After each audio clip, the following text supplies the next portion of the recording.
যখন চলে আসবে, রোজার মাসে আল্লাহ রাব্বুল আলামিন মেলাই মহিলারাকে আল্লাহ ছাড় দিয়ে দিয়েছেন, পুরুষকে ছাড় দিয়েছেন। বলবেন মাওলানা কি ছাড় দিয়েছি? আল্লাহ রাব্বুল আলামিন বলেন, বান্দি রে, যার পেটে সন্তান আছে, যে মহিলার পেটে সন্তান আছে, সন্তান 4 মাসের হয়ে গেল, 5 মাসের হয়ে গেল, 6 মাসের হয়ে গেল, 7 মাসের হয়ে গেল, পেটে সন্তান দিনের বেলাতে রোজা করতে পারে না, দিনের বেলাতে রোজা করতে পারবে না। আল্লাহ কতখানি ছাড় দিয়েছে মহিলারাকে, মহিলারে তোমার পেটে সন্তান, আর এই রমজান মাসে তোমার জন্য কঠিন হয়ে গেল রোজা রাখা, এই জন্য তুমি রোজা রাখছো না রে মহিলা, রোজা রাখছো না। তোমার সন্তান যখন দুনিয়াতে আসবে, তোমার সন্তানটা যখন বড় হয়ে যাবে, তখন তুমি রোজা করিও, জানে খবরদার তুমি কষ্ট দিও না।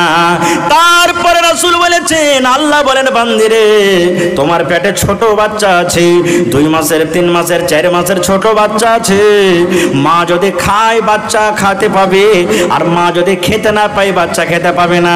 মা খেতে গেলে মায়ের দুধ হবে, বাচ্চা খাবে, আর মা যদি না খেয়ে থাকে, মার দুধ কম হবে, বাচ্চা না খেয়ে থাকবে। আল্লাহ এখানে আসানি করে দিলেন। রে দুনিয়ার মহিলা, শুনে নাও, তোমার সন্তান কোলে আছে, দুধ পান করছে, ছোট মাসুম বাচ্চা আছে, তুমি যদি ইচ্ছা করো আমি রোজা রাখবো না, আমার ছেলেটা যখন বড় হয়ে যাবে আমি রোজা রাখবো, আল্লাহ আসানি করে দিলেন, তুমি রোজা ছেড়ে দাও, রোজা ছেড়ে দাও। 3 নম্বরে নবী বললেন, তোমার হঠাৎ করে রমজান মাসে তুমি দিল্লির সফর করো, তুমি বোম্বাইয়ের সফর করো, সৌদিয়ার সফর করো, পাটনার সফর করো, তুমি কাঠিয়ার চলে যাও, তুমি কিষানগঞ্জ চলে যাও, তুমি শিলিগুড়ির তোমার দরকার হয়ে গেল, রোজার রমজান মাসে রোজার দিনে আল্লাহ রাব্বুল আলামিন আদেশ করেন, তুমি যদি না পারো রোজা রাখতে, তুমি রোজা ছেড়ে দাও। তুমি জয়দিন সাফারের হালাতে থাকবে, জয়দিন তুমি মুসাফির হয়ে থাকবে, তুমি রোজাটাকে বাদ দিয়ে দাও। এবার রোজার মাস যখন পার হয়ে যাবে, অন্য আরো 11 মাস যে বাঁচলো, ওই 11 মাসের মধ্যে তুমি রোজা কোটাকে পুরা করে নাও। তারপরে আল্লাহ রাব্বুল আলামিন আরো কত আসানি করেছেন।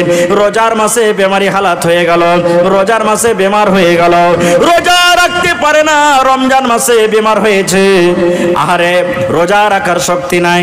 আল্লাহ রাব্বুল আলামিন ওই লোকটার জন্য আদেশ করছেন, বান্দা বান্দিরে, তুমি বেমার জয়দিন থাকবে, তোমার শরীরটা জয়দিন খারাপ থাকবে, তুমি ওইটা রোজা অন্য মাসে তুমি পুরা করে নিও। কিন্তু কেমন বেমারি? এই যে একটু গ্যাস হয়ে গেল পেটে, এই যে একটু মাথা ঘুরতে লাগলো, এই যে একটু মাথাটা ডলমল করছে, শরীরটা কমজোর হয়ে গেল, এরকম বেমারি লয়, এমন বেমারি ও সাহারিও খেতে পারে না, খাড়িয়াও থাকতে পারে না, রোজা রাখার শক্তি নেই। এরকম মুসিবত যদি হয়ে যায়, তো আল্লাহ বলছেন অন্য মাসে তুমি রোজা কোটা করে লাও।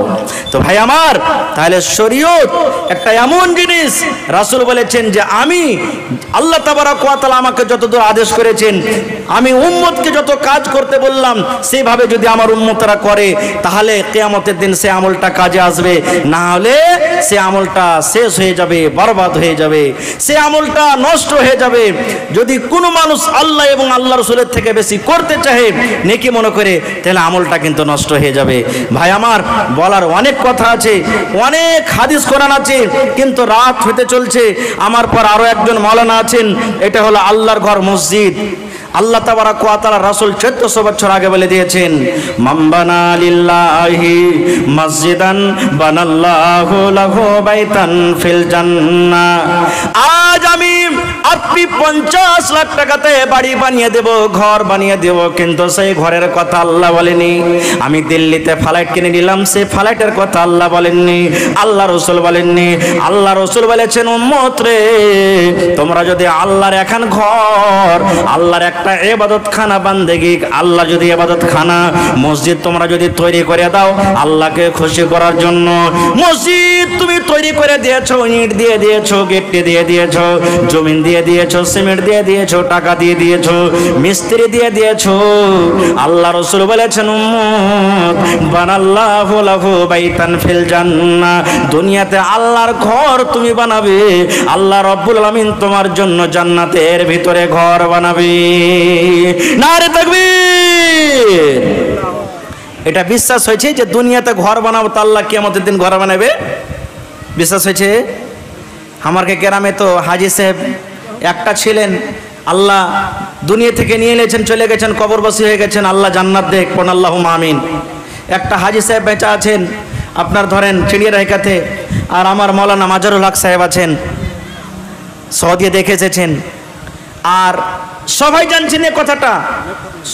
সোজা উদাহরণ, এই 1 মাস পর, তো 10 দিন পর, 15 দিন পর আমাদের গ্রামের অনেক লোক দিল্লি যাবে খাটতে, যাবে না? যাবে না? আচ্ছা বলেন তো, ওরা দিল্লি যাবে তো টিকিট কাটা হয়েছে না হয়নি? হয়ে গেছে।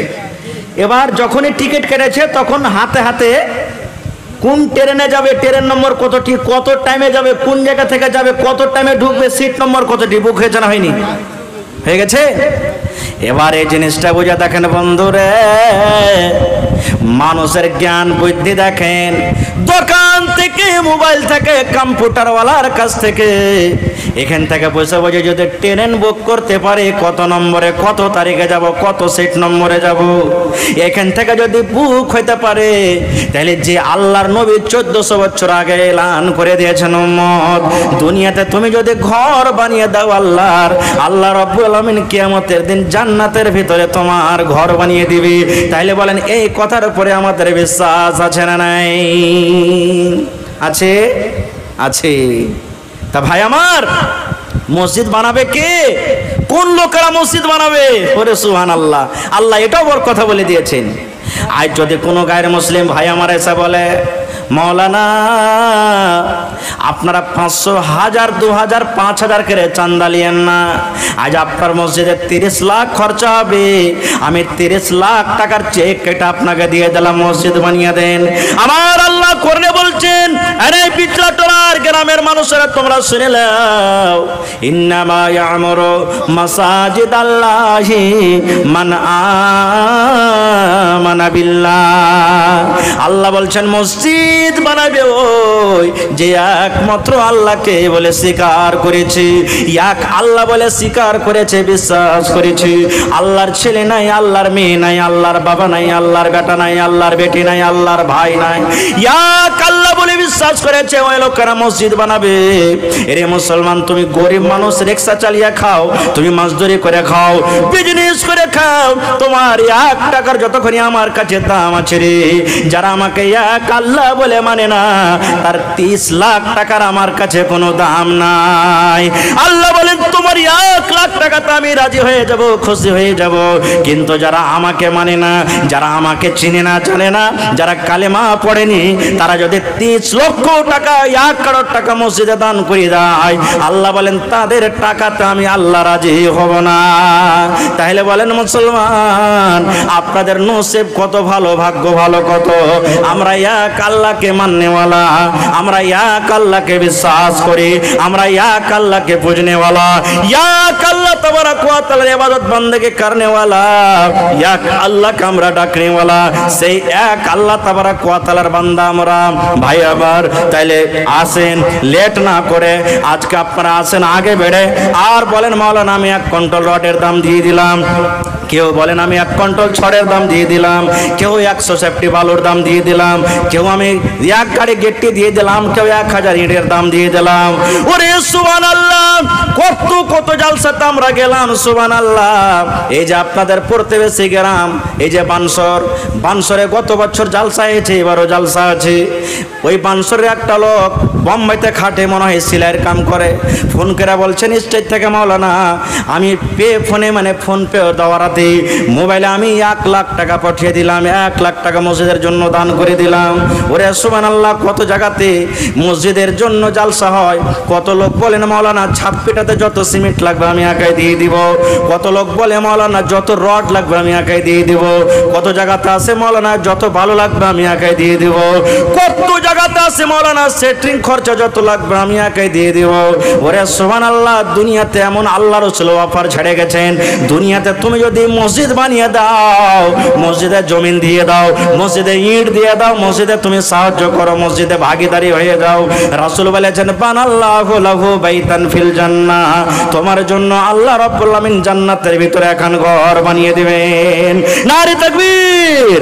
হয়নি, হবে না, হতে পারে না আমার নবীর সাথে কারো তুলনা, হয়নি, হবে না, হতে পারে না আমার নবীর সাথে কারো তুলনা। হায়রে তুলনা তো দূরের কথা, ছায়াও মিলে না। হায়রে তুলনা তো দূরের কথা, ছায়াও মিলে না। হয়নি, হবে না, হতে পারে না আমার নবীর সাথে কারো তুলনা। হয়নি, হবে না, হতে পারে না আমার নবীর সাথে কারো তুলনা। ইউসুফকে দেখে যারা আঙ্গুল কেটেছে, তারা কে আমার নবীর রূপ দেখেছে।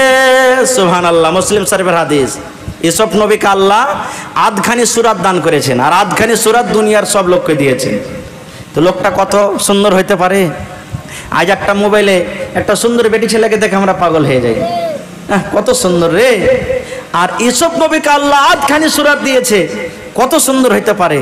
জুলেখা আজিজে মিসরের স্ত্রী পাগল হয়ে গেছিল তার পিছে, তার সূরা দেখে। লম্বা ঘটনা, ছোট্ট করে বলছি, পাগল হয়ে গেছে। কথাটা চারিদিকে তখন হাওয়ার মতন ভাইরাল হয়ে গেল। আরে দেখ দেখ দেখ, বাদশার স্ত্রী নিজের গোলামকে দেখে পাগল হয়ে গেছে। জুলেখা খুবই কিন্তু হুঁশিয়ার। মাইলক কহে না যে মাইলকের বেলে 36টা কল্লা থাকে, তো ওইরকমই জুলেখা বিবি কিন্তু হুঁশিয়ার। তখন বলছে, রে লিচ্ছি লাগানি রে, থাম, তোরাকে মজা দেখাচ্ছি। আমাকে কোচিস যে ইউসুফকে দেখে পাগল হয়ে গেছে। তখন যতটি মাইলক ওকে দেখে রাগাইতো যে একটা গোলামের পিঠে পাগল হয়ে গেছে, সবটি মাইলককে জাফর দিতেছে নিজের বাড়িতেও, আর জাফর দিয়ে ডেকে নিয়েছে। আর সবাইকে এখানটা করে চাকু আর একটা করে ফল দিয়েছে কাটতে, সবটি মাইলককে। আজি যে মানে জুলেখা বিবি সবটিকে ফল আর চাকু দিয়েছে। শুনবেন এবার, ইউসুফ তো সুন্দর মানুষ, আর এত সুন্দর সুন্দর কাপড় পিন্ধালছে ওকে, আরো সুন্দর হয়ে গেছে। এবার জুলেখা তখন ইউসুফকে বলছে, হ্যাঁ ইউসুফ, তুমি ঘরের ভিতরে থাকো, যখন ইশারা করবো যে এখন তুমি এখান দিয়ে চলে যাও, সব বসে বসে টেবিলে বসে বসে, কুর্সিতে বসে বসে বসে আছে, ফল কাটবে। অর্ডার না করলে দেখবেন আজ থেকে 2 বছর 4 বছর আগে মানুষ জাফর খেতে যেত, যতক্ষণ বাড়ির লোকটা না কইতো যে বিসমিল্লাহ করো, যতক্ষণ খাইতক না। আর এখন তো যেমন যেমন দিতে শুরু হয়ে গেল, যে চলছে ধাঁই ধাঁই চলছে নাকি। তো সব ফল আর চাকর নিয়ে বসে আছে, যে কখন জুলেখা কইবে যে ফল কাট, বসে আছে। এবার জুলেখা ইউসুফ নবীকে ইশারা করে দিয়েছেন যে যখন আমি কব মজলিস থেকে তুই পার হয়ে যা, বাস তোকে রুখতে হবে না ইউসুফ, তুই এক মাথা থেকে ঢুকবি আর এক মাথা থেকে তুই চলে যাবি। এবার ফল দিয়ে দিয়েছে হাতে জুলেখা খাতুন, আর চাকু দিয়ে দিয়েছে। এবার জুলেখা বলছেন, বুবুরে তোমরা এখন নিজে নিজের ফল কাটো। আর ইউসুফকে ইশারা করছেন যে তুমি এখন মজলিস দিয়ে যাও। এত সুন্দর মানুষ জীবনে দেখেনি ওরা। দেখে কেন তখন সবাই ফল কি কাটবে, ওর দিকে দেখে বলছেন, মালাকুন কারিম, ওরে আল্লাহ, এটা কি বুজরুক ফেরেশতা নাকি রে, এটা তো মানুষ হতে পারে না। আর অর্ডার করতে যে ফল কাট, ওরা সব ওর সুন্দর দেখে ইউসুফের দিকে সবটি মেলক তাকিয়ে গেছে আর ফল কাটছে। ওর কেমন কি হারা ফল কাটছে, কিন্তু ফল না কাটা সব নিজের নিজের লোক কাটছে, আল্লাহ করে বলছেন। ইউসুফ নবীকে দেখে সব লোক কেটে দিয়েছে। এবার যখন ইউসুফ নবী চলে গেলেন, তখন জুলেখা কয়ে যে, রে লিচ্ছি লাগানি রে, এক নজর দেখে কেড়ে দেখ, তোরা ফল না কেটে সব হাতের লোক কেটে বসে আছিস। আর আমার বাড়িতে যে সব সময় 24 ঘন্টা চোখের সামনে থাকে, তা আমার মনখানটা কেমন করে। তো তোরা যে কহছিলি যে গোলামের পিছে পাগল হয়ে গেছে একটা, তোরা কোন পাগল হলি যে ফল না কেটে লোক কেটে বসে আছিস। সুবহানাল্লাহ। কিন্তু দয়ার রসুলের ব্যাপারে বলছেন কি জানেন, আবু হুরায়রার একজন সাহাবী বলছেন 14 দিনকার চাঁদ, পূর্ণিমার চাঁদ ডগমগ করে জ্বলছে। আর আবু হুরায়রা বলছেন, নবীর পাঞ্জরে আমি বসে আছি। আবু হুরায়রা বলছেন, একবার চাঁদের দিকে দেখছি, একবার নবীর দিকে দেখছি, একবার চাঁদের দিকে দেখছি, নবীর মুখের দিকে দেখছি। 2-3 বার যখন দেখা হয়েছে, তখন আল্লাহ রসুল বলছেন, আবু হুরায়রা কি ব্যাপার, তুমি একবার চাঁদকে দেখছো, একবার আমাকে দেখছো। আবু হুরায়রা বলছেন, নবী গো, আমি আবু হুরায়রা পার্থক্য করতে পারি না গো দয়ার নবী, কি চাঁদ বেশি সুন্দর, কি আপনি দয়ার নবী বেশি সুন্দর। আমি পার্থক্য করতে পারি না যে 14 দিনকার চাঁদটা বেশি সুন্দর, কি আমার নবী বেশি সুন্দর। তাই কই বলছেন, ইউসুফকে দেখে যারা আঙ্গুল কেটেছে, তারা কে আমার নবীর রূপ দেখেছে। আরে দেখতো যদি কেটে দিত, আরে দেখতো যদি কেটে দিত কলিজা খানা, হয়নি, হবে না, হতে পারে না আমার নবীর সাথে কারো তুলনা। হায়রে তুলনা তো দূরের কথা, ছায়াও মিলে না, হয়নি, হবে না, হতে পারে না আমার নবীর সাথে কারো তুলনা। নারে তাকবীর। তাইলে ভাই এখন বেশি সময় নেব না আপনাকে, 15 থেকে 20 মিনিটের মধ্যে আপনারা নিজের নিজের দানটাকে দিয়ে শেষ করেন। তারপরে ইনশাআল্লাহ আমার পরই আধ ঘন্টার মধ্যে ইনশাআল্লাহ আমার মৌলানা ইসরাইল সাহেবকে এই স্টেজে নিয়ে আসা হবে, আর তার মুখ থেকে আপনারা বয়ান শুনবেন। জালসা প্রত্যেক দিন হয় না ভাই, মেলায় দিন পর এই বছরে জালসা হয়েছে। আর বিচলাটলার মানুষের কিন্তু একটা মানে সারা জীবনের মতন সিস্টেম গেল না, কিন্তু আল্লাহর রহমতে দেখছি যে আজ পাখির মতন হয়ে বসে বসে সব ওয়াজ শুনছে। এটা তাজ্জুবের কথা, মানে দান দিতে সবাই আগে জীবনে কোনোদিন দেখেনি যে বিচলাটলাতে দান হয়নি। আল্লাহর রহমতে দান হয়েছে, কিন্তু ওয়াজ খুব কম শুনেছে মানুষ, কিন্তু আল্লাহর রহমতে মানুষ আইসা বসেছেন, শুনছেন। আর আমি এটা আপনাদের কাছে আহ্বান করি যে বাহির থেকে একজন মেহমানকে ডাকা হয়েছে, আপনার এরকমভাবে প্যার মহব্বত ভালোবাসা দেখিয়ে বাস 1 ঘন্টা 2 ঘন্টা যা বলবেন বসে শুনবেন। সারা জীবন তো কাম কাজ করছি, সারা জীবন খাচ্ছি, সারা জীবন বাস আরাম করছি, জীবনের কোনো আমল না থাকতে গেল। কে জানি আল্লাহ যদি আজকের আমলটাতে খুশি আমাকে মাফ করে দেয়, কে জানি যদি আল্লাহ আজকের আমলটা দেখে আমাকে রোজি রোজগার আল্লাহ বরকত দিয়ে দেয়, কে জানি যদি আল্লাহ আজকের আমলটা দেখে কত আমাকে মা বাপ দাদু দাদি নানা নানি কত আত্মীয় স্বজন কবরে শুতে আছে, কে জানি যদি আজকের মাহফিলের বরকতে আল্লাহ যদি তারাকে মাফ করে দেয়, সেটা আল্লাহ জানছেন। তো ভাই আমার এই কিছু দান এসেছে, আপনারা দান দেন, নিয়ত করেন। যারা মজদুরি করছেন, মজদুরি করা মানুষ আল্লাহর রহমতে চিনিয়া বাদামও ভালো হয়েছে আর মাখনাও ঝাড়ছে, 1000 টাকা দিব, 1000 করে দিব। যারা মজদুরি করছে নিয়ত করেন 1000 টাকা দিব। তারপরে যেরকম যেরকম আল্লাহ যাকে রেখেছেন 2000 3000 5000 10000 এরকম ভাবে আমরা দিয়ে যাব, যাতে মোটা একটা দান লাগবে ভাই। মসজিদে অনেক টাকার দরকার আছে, একবারে সব কোনো কাজ হবে না। এই জন্য আপনারা দিল খুলে খুলে আসেন। মায়েরা খালারাকে বলবো যে আপনারা কত জালসাতে, এই দেখবেন খাইরেগঞ্জ একটা জালসা আর ইয়েতে গত বছর ছিলাম, এবারও আছে। জালসাতে এলান করলাম একটা ছাগল দেবে নাকি হুজুর, 2টা ছাগল এসে হাজির হয়ে গেল। এলান করলাম যে ছাগল পেলাম, কোন আল্লাহর বান্দা নাই যে জমিন দান করবে মসজিদে। একটা লোক আলহাজ নূহ আলম সাহেব না কি ওর নাম, এলান করে দিলেন মাওলানা আমি 12 কাঠা জমিন দান করে দিলাম। সুবহানাল্লাহ, 6 কাঠা মাদ্রাসাতে 6 কাঠা মসজিদে সবই পেলাম। তো বললাম কোন এমন ভাই নেই যে একটা গরু গলা দান করবে? 4 দাঁতের একটা লোক এসে একটা গরু দান করে দিলে জালসাতে। সুবহানাল্লাহ, মেলায় হয়েছে এরকম। তো আজ বিচলাটলাতে দেখি কয়টা ছাগল পড়ছে, কয়টা গরু পড়ছে, ভৈঁস তো কমে গেছে। আর দেখি কয়টা লোক হয়েছে যে 1 কুইন্টাল করে রডের দাম, কেউ ছড়ের দাম, কেউ গিট্টির দাম, কেউ সিমেন্টের দাম, এরকম ভাবে দিয়ে যাবেন ভাই আমার। মোটামুটি 500 ঘরের গাঁ আছে, 1000 করে দিতে গেল 5 লাখ টাকা হবে ইনশাআল্লাহ। হবে না? 500 ঘরের কম হবে না। যারা খাটছেন, যে ভাইয়েরা খাটতে শিখে নিয়েছেন, খাটছেন, নিয়াত করেলেন যে 500 টাকা দিব। যারা খুবই গরিব 500 টাকা দিব। তারপরে একটু যারা ভালো আছেন নিয়াত করেন 1000 দিব। 1000-এর গড়ে গড়ে নিতে যদি যান তো 500 ঘরে 1000 করে দেয় 5 লাখ টাকা হবে ইনশাআল্লাহ। পড়েন ইনশাআল্লাহ, জোরে পড়েন ইনশাআল্লাহ। আর হবে ইনশাআল্লাহ, হবে কমসে কম 5 লাখ না হয় 3 লাখ টাকাও হবে, কিন্তু হবে। তো ভাই আপনারা আসেন, এই দান আসতে শুরু হয়েছে। আমার মামু মেজুল সাহেব 1000 টাকা দিলেন মাশাআল্লাহ। আরে 500 টাকা যে কে দিয়েছে একটা নাম আর ভুলে গেছি। তারপরে পিপালতলা থেকে সর্বপ্রথম এনামুল হক 200 টাকা দান করেছে। তারপরে আমার বাপজি সুলতান আলী সাহেব আঙ্গনবাড়ি 1000 টাকা দান করেছেন। তারপরে নুরুল হক মামু 1000 টাকা দান করেছেন। আর এখানটা কাঁসার থালি, তা বুঝেন নাকি গো মাশাআল্লাহ, 1000 আর এখানটা কাঁসার থালি। তারপরে নাসিরের মা নানি আমার এখানটা কাঁসার থালি দান করেছেন মাশাআল্লাহ। আমার দুলাল মামু দোকানদার 1000 টাকা দান করেছেন মাশাআল্লাহ। তারপরে মাতাবুর নানা 1000। নানা তো জোড়া লাগাইতে পারবে জি, 1000 কেনে জোড়া দাও আর 1000 টাকা দাও। হ্যাঁ, যদি আপনার ঠিক লোক 1000 টাকা দিবে তা কেন করে হবে? হ্যাঁ।